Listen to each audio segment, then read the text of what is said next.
Cindy Lojas, CIP e Viva Bem. E Sebrae, com o apoio do Sebrae.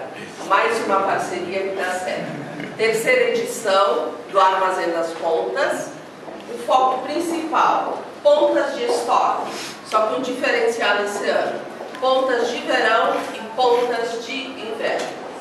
Um armazém organizado aqui no nosso salão paroquial da Igreja de Santo Antônio, no centro da cidade, que facilita o consumidor, o acesso fácil, como se diz, muito bem organizado por nossa arquiteta Mônica, e todos nós muito envolvidos, já com espaços quase assim, totalmente vendidos. Temos ainda alguma oferta, mas muito pouco, já estamos totalmente vendidos, e também com atrativos bastante interessantes. Esse ano teremos uma recreação infantil, onde os pais podem chegar com as crianças e terão umas babysitters lá para dar uma atenção às mesmas. Teremos um espaço gastronômico e 24 empresas expondo seus produtos.